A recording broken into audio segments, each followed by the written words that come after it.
The Ash Tree by M.R. James. Everyone who has travelled over eastern England knows the smaller country houses with which it is studded. The rather dank little buildings, usually in the Italian style, surrounded with parks of some 80 to 100 acres. For me, they have always had a very strong attraction, with the grey paling of split oak, the noble trees, the meres with their reed beds, and the line of distant woods. Then, I like the pillared portico, perhaps stuck onto a red brick Queen Anne house which has been faced with stucco to bring it into line with the Grecian taste of the end of the 18th century. The hall inside, going up to the roof, which hall ought always to be provided with a gallery and a small organ. I like the library too, where you may find anything from a psalter of the 13th century to a Shakespeare quarto. I like the pictures, of course, and perhaps most of all, I like fancying what life in such a house was when it was first built, and in the piping times of landlord's prosperity, and not least now, when, if money is not so plentiful, taste is more varied and life quite as interesting. I wish to have one of these houses, and enough money to keep it together and entertain my friends in it modestly. But this is a digression. I have to tell you of a curious series of events which happened in such a house as I have tried to describe. It is Castringham Hall in Suffolk. I think a good deal has been done to the building since the period of my story, but the essential features I have sketched are still there. Italian portico, square block of white houses, older inside than out, park with fringe of woods and mere. The one feature that marked out the house from a score of others is gone. As you looked at it from the park, you saw on the right a great old ash tree growing within half a dozen yards of the wall, and almost or quite touching the building with its branches. I suppose it had stood there ever since Castringham ceased to be a fortified place, and since the moat was filled in and the Elizabethan dwelling house built. At any rate, it had well nigh attained its full dimensions in the year 1690. In that year, the district in which the hall is situated was the scene of a number of witch trials. It will be long, I think, before we arrive at a just estimate of the amount of solid reason, if there was any, which lay at the root of the universal fear of witches in old times. Whether the persons accused of this offence really did imagine that they were possessed of unusual powers of any kind, or whether they had had the will, at least, if not the power, of doing mischief to their neighbours, or whether all the confessions, of which there are so many, were extorted by the mere cruelty of the witch-finders.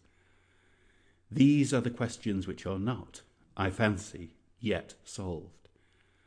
And the present narrative gives me pause. I cannot altogether sweep it away as mere invention. The reader must judge for himself. Castringham contributed a victim to the auto-da-fe. Mrs. Mothersell was her name, and she differed from the ordinary run of village witches only in being rather better off and in a more influential position. Efforts were made to save her by several reputable farmers of the parish. They did their best to testify to her character, and showed considerable anxiety as to the verdict of the jury.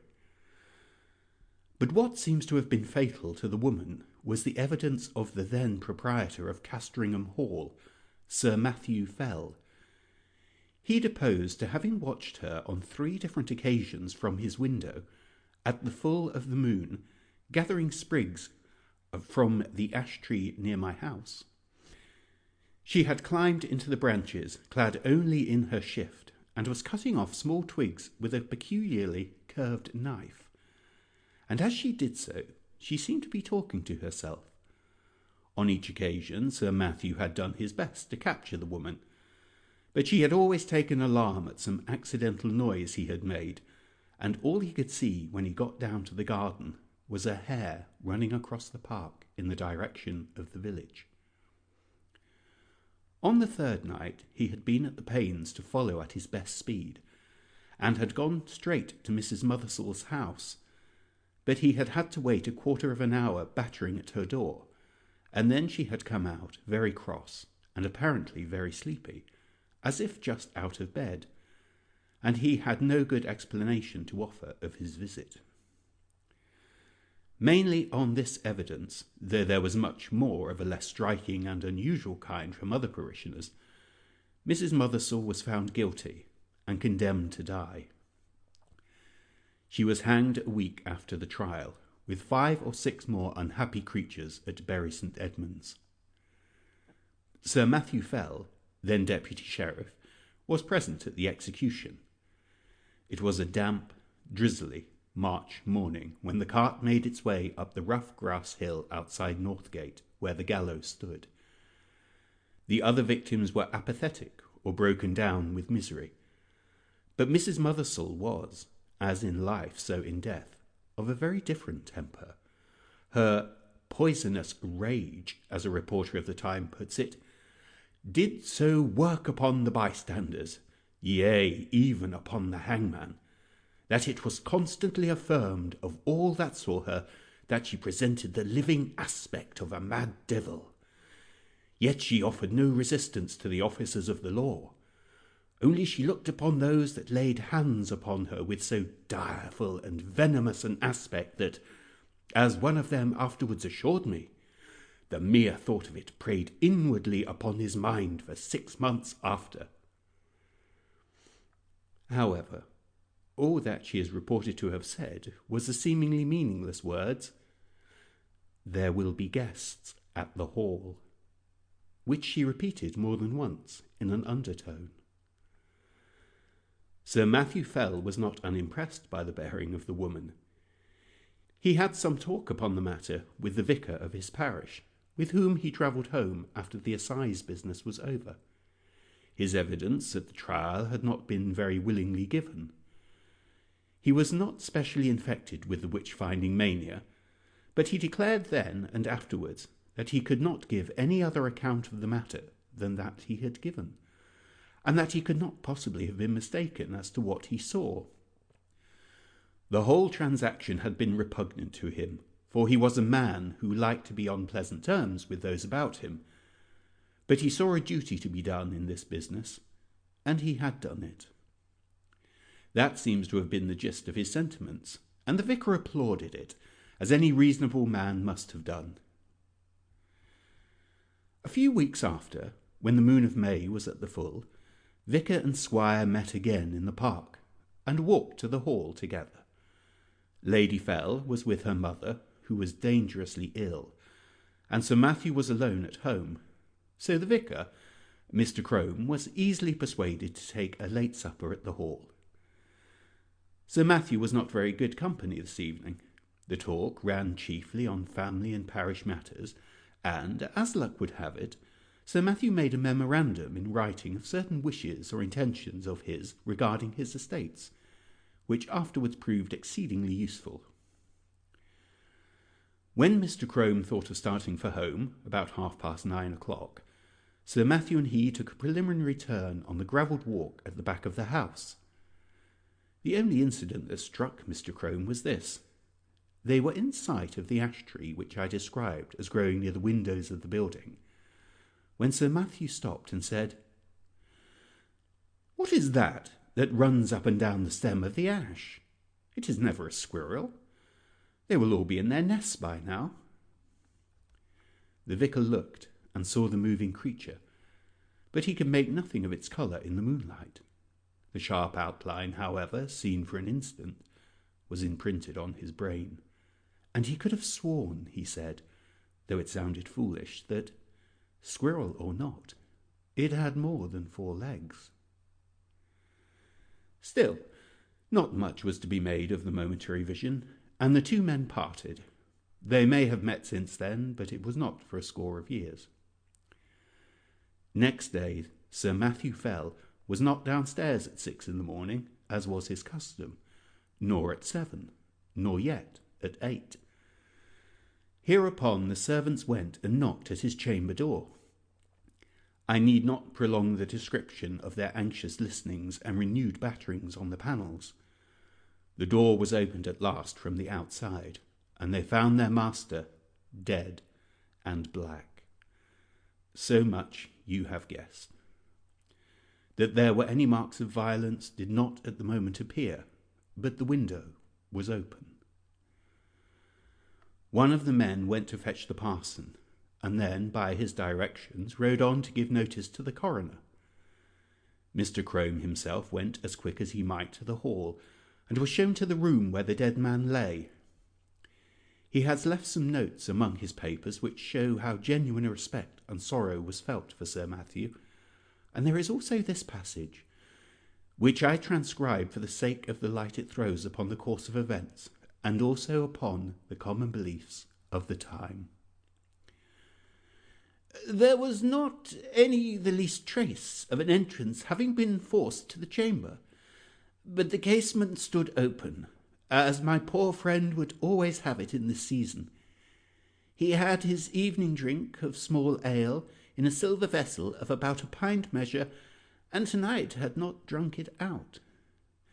This drink was examined by the physician from Bury, Mr. Hodgkins, who could not, however, as he afterwards declared upon his oath before the coroner's quest, discover that any matter of a venomous kind was present in it.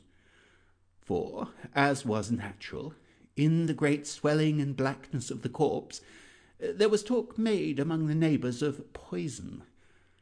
The body was very much disordered as it laid in the bed, being twisted after so extreme a sort as gave too probable conjecture that my worthy friend and patron had expired in great pain and agony. And what is as yet unexplained, and to myself the argument of some horrid and artful design in the perpetrators of this barbarous murder, was this, that the women which were entrusted with the laying out of the corpse and washing it, being both sad persons and very well respected in their mournful profession, came to me in a great pain and distress, both of mind and body, saying, what was indeed confirmed upon the first view, that they had no sooner touched the breast of the corpse with their naked hands than they were sensible of a more than ordinary violent smart and aching in their palms, which, with their whole forearms, in no long time swelled so immoderately, the pain still continuing that, as afterwards proved, during many weeks they were forced to lay by the exercise of their calling, and yet no mark seen on the skin. Upon hearing this, I sent for the physician, who was still in the house, and we made as careful a proof as we were able by the help of a small magnifying lens of crystal of the condition of the skin on this part of the body, but could not detect with the instrument we had any matter of importance beyond a couple of small punctures or pricks, which we then concluded were the spots by which the poison might be introduced, remembering that ring of Pope Borgia, with other known specimens of the horrid art of the Italian poisoners of the last age. So much is to be said of the symptoms seen on the corpse. As to what I am to add, it is merely my own experiment, and to be left to posterity to judge whether there be anything of value therein. There was, on the table by the bedside, a Bible of the small size, in which my friend, punctual as in matters of less moment, so in this more weighty one, used nightly, and upon his first rising, to read a set portion. And I, taking it up, not without a tear duly paid to him, which from the study of this poorer adumbration was now passed to the contemplation of its great original, it came into my thoughts, as at such moments of helplessness we are prone to catch at any the least glimmer that makes promise of light, to make trial of that old and by many accounted superstitious practice of drawing the sorters, of which a principal instance, in the case of his late sacred majesty the blessed martyr King Charles and my Lord Falkland, was now much talked of. I must needs admit that by my trial not much assistance was afforded me, yet, as the cause and origin of these dreadful events may hereafter be searched out, I set down the results. In the case it may be found that they pointed the true quarter of the mischief to a quicker intelligence than my own. I made then 3 trials, opening the book and placing my finger upon certain words, which gave in the first these words from Luke 8:7, cut it down. In the second, Isaiah 8:20, it shall never be inhabited. And upon the third experiment, Job 39:30, her young ones also suck up blood. This is all that need be quoted from Mr. Crome's papers. Sir Matthew Fell was duly coffined and laid into the earth, and his funeral sermon, preached by Mr. Crome on the following Sunday, has been printed under the title of The Unsearchable Way, or England's Danger and the Malicious Dealings of Antichrist, it being the vicar's view, as well as that most commonly held in the neighbourhood, that the squire was the victim of a recrudescence of the popish plot.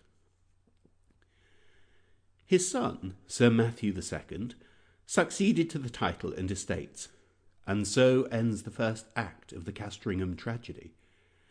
It is to be mentioned, though the fact is not surprising, that the new baronet did not occupy the room in which his father had died, nor indeed was it slept in by anyone but an occasional visitor during the whole of his occupation. He died in 1735, and I do not find that anything particular marked his reign, save a curiously constant mortality among his cattle and livestock in general, which showed a tendency to increase slightly as time went on. Those who are interested in the details will find a statistical account in a letter to the Gentleman's Magazine of 1772, which draws the facts from the baronet's own papers. He put an end to it at last by a very simple expedient, that of shutting up all his beasts in sheds at night, and keeping no sheep in his park. For he had noticed that nothing was ever attacked that spent the night indoors. After that, the disorder confined itself to wild birds and beasts of chase.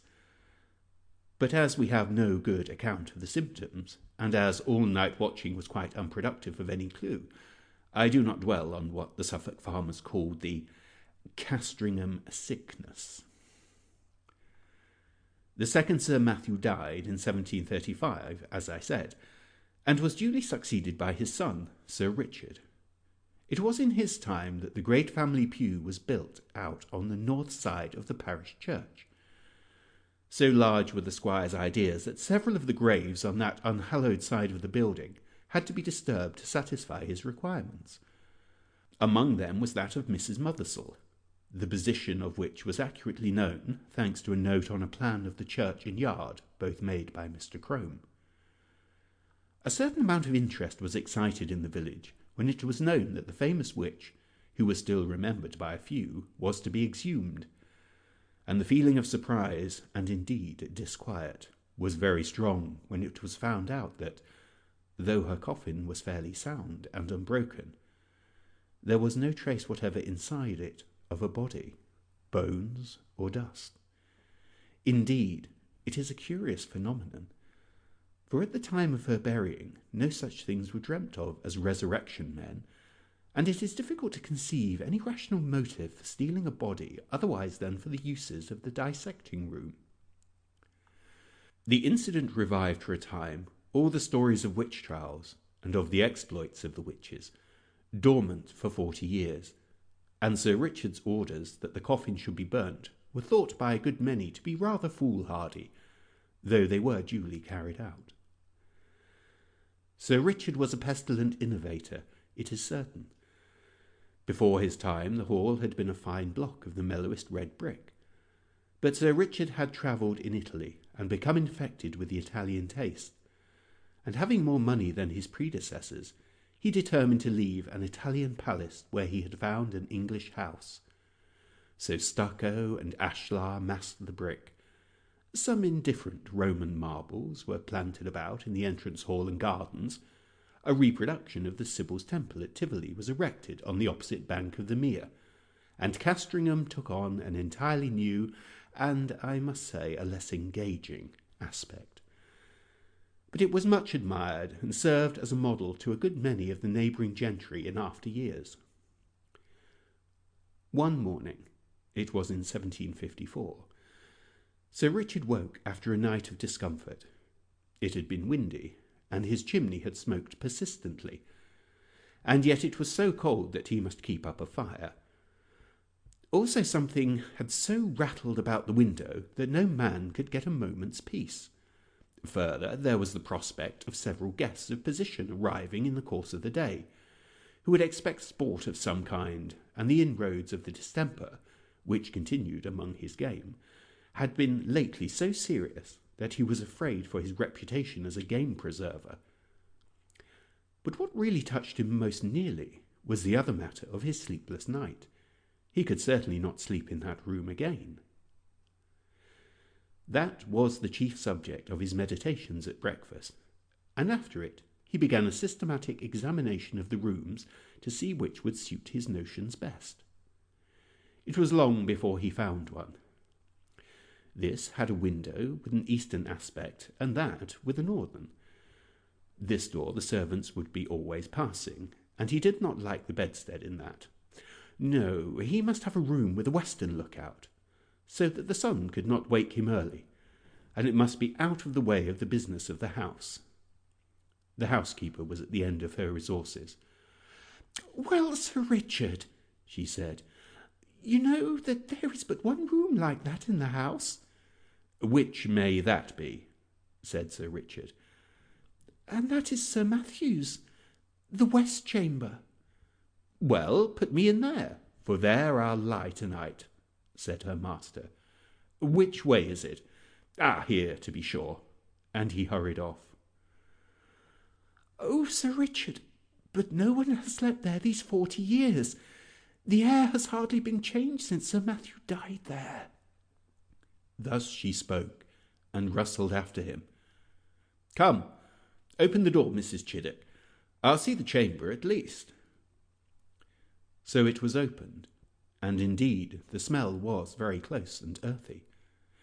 Sir Richard crossed to the window, and impatiently, as was his wont, threw the shutters back and flung open the casement. For this end of the house was one which the alterations had barely touched, grown up as it was with the great ash tree, and being otherwise concealed from view. "Air it, Mrs. Chiddock, all to-day, and move my bed furniture in the afternoon. Put the Bishop of Kilmore in my old room." "Pray, Sir Richard," said a new voice, breaking in on this speech, "might I have the favour of a moment's interview?" Sir Richard turned round and saw a man in black in the doorway, who bowed. "I must ask your indulgence for this intrusion, Sir Richard. You will, perhaps, hardly remember me. My name is William Crome, and my grandfather was vicar here in your grandfather's time." "Well, sir," said Sir Richard, "the name of Crome is always a passport to Castringham. I am glad to renew a friendship of 2 generations' standing. In what can I serve you? For your hour of calling, and if I do not mistake you, your bearing shows you to be in some haste." "That is no more than the truth, sir. I am riding from Norwich to Bury St. Edmunds with what haste I can make, and I have called in on my way to leave you with some papers which we have but just come upon in looking over what my grandfather left at his death. It is thought you may find some matters of family interest in them." "You are mighty obliging, Mr. Crome, and if you will be so good as to follow me to the parlour and drink a glass of wine, we will take a first look at these same papers together. And you, Mrs. Chiddock, as I said, be about airing this chamber." "Yes, it is here my grandfather... Yes, the tree perhaps does make the place a little dampish. No, I do not wish to listen to any more." "Make no difficulties, I beg. You have your orders. Go. Will you follow me, sir?" They went to the study. The packet which young Mr. Crome had brought, he was then just become a fellow of Clare Hall in Cambridge, I may say, and subsequently brought out a respectable edition of Pollyanus, contained, among other things, the notes which the old vicar had made upon the occasion of Sir Matthew Fell's death. And for the first time, Sir Richard was confronted with the enigmatical sortes biblicae, which you have heard. They amused him a good deal. "Well," he said, "my grandfather's Bible gave one prudent piece of advice. Cut it down. If that stands for the ash tree, he may rest assured I shall not neglect it. Such a nest of catarrhs and eggs was never seen." The parlour contained the family books, which, pending the arrival of a collection which Sir Richard had made in Italy, and the building of a proper room to receive them, were not many in number. Sir Richard looked up from the paper to the bookcase. "I wonder," says he, "whether the old prophet is there yet. I fancy I see him."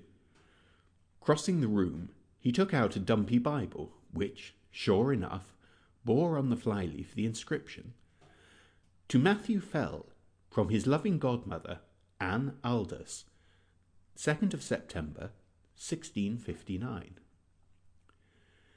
"It would be no bad plan to test him again, Mr. Crome.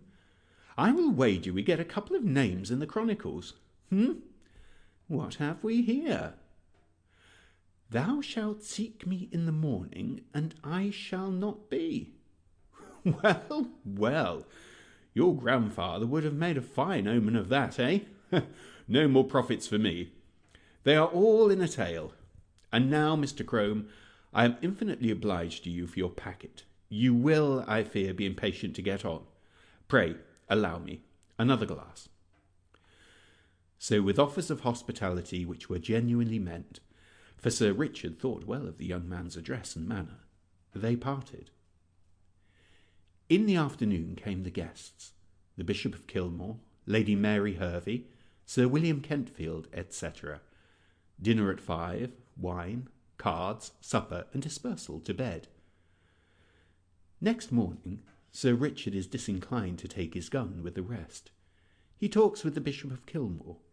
This prelate, unlike a good many of the Irish bishops of his day, had visited his see, and indeed resided there for some considerable time. This morning, as the two were walking along the terrace and talking over the alterations and improvements in the house, the bishop said, pointing to the window of the west room, "You could never get one of my Irish flock to occupy that room, Sir Richard." "Why is that, my lord?" "It is, in fact, my own." "Well, our Irish peasantry will always have it that it brings the worst of luck to sleep near an ash tree, and you have a fine growth of ash not 2 yards from your chamber window, perhaps." The bishop went on with a smile. "It has given you a touch of its quality already, for you do not seem, if I may say it, so much the fresher for your night's rest as your friends would like to see you." "Well, that, or something else, it is true, cost me my sleep from 12 to 4, my lord. But the tree is to come down tomorrow, so I shall not hear much more from it." "I applaud your determination. It can hardly be wholesome to have the air you breathe strained, as it were, through all that leafage." "Your lordship is right there, I think. But I had not my window open last night. It was rather the noise that went on, no doubt from the twigs sweeping the glass, that kept me open-eyed." "I think that can hardly be, Sir Richard. Here, you see it from this point. None of these nearest branches even can touch your casement unless there were a gale, and there was none of that last night. They missed the panes by a foot."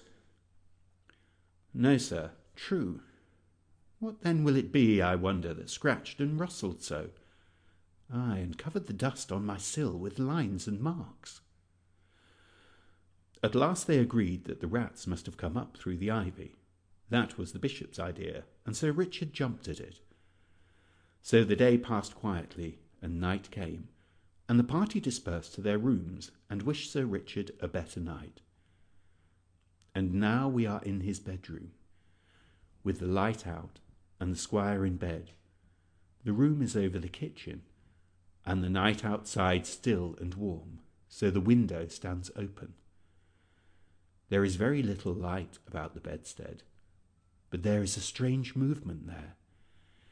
It seems as if Sir Richard were moving his head rapidly to and fro, with only the slightest possible sound. And now you would guess, so deceptive is the half-darkness, that he had several heads, round and brownish, which moved back and forward, even as low as his chest. It is a horrible illusion. Is it nothing more? There! Something drops off the bed with a soft plump, like a kitten, and is out of the window in a flash. Another, 4, and after that, there is quiet again. Thou shalt seek me in the morning, and I shall not be. As with Sir Matthew, so with Sir Richard, dead and black in his bed. A pale and silent party of guests and servants gathered under the window when the news was known. Italian poisoners, popish emissaries, infected air. All these and more guesses were hazarded, and the Bishop of Kilmore looked at the tree, in the fork of whose lower boughs a white tomcat was crouching, looking down the hollow which years had gnawed in the trunk. It was watching something inside the tree with great interest. Suddenly, it got up and craned over the hole.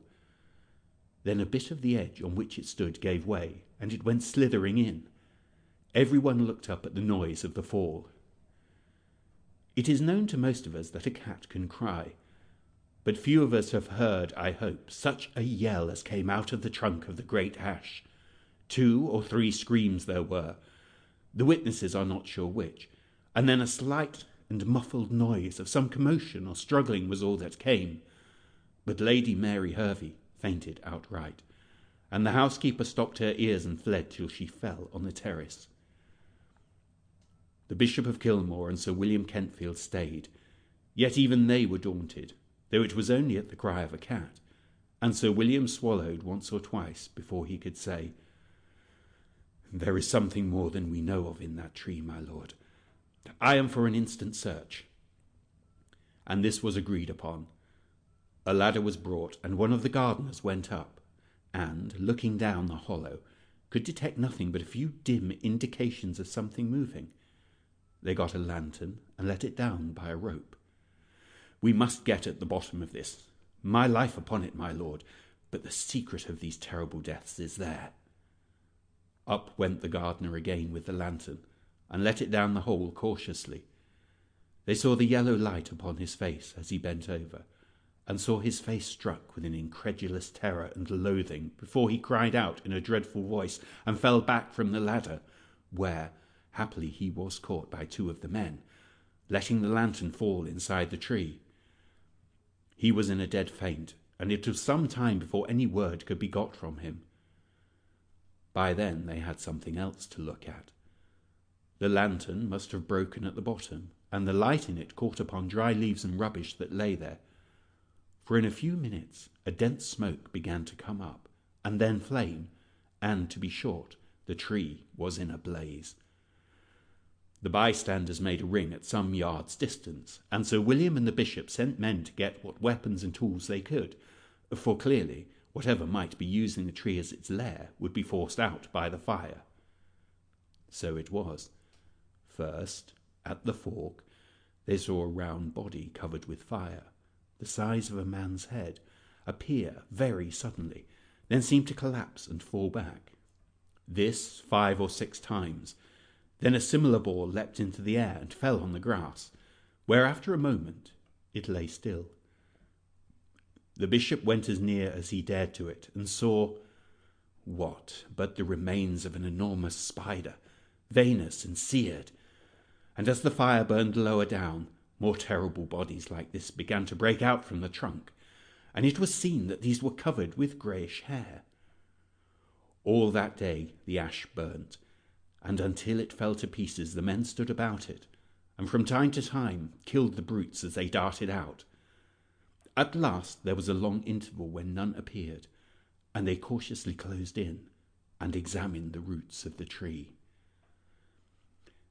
"They found," says the Bishop of Kilmore, "below it a rounded hollow place in the earth, wherein were 2 or 3 bodies of these creatures that had plainly been smothered by the smoke. And what is to me more curious, at the side of this den, against the wall, was crouching the anatomy or skeleton of a human being, with the skin dried upon the bones, having some remains of black hair, which was pronounced by those that examined it to be undoubtedly the body of a woman, and clearly dead, for a period of 50 years. End of The Ash Tree by M.R. James. Recording by Kevin Romain, Veliko Tarnovo, Bulgaria,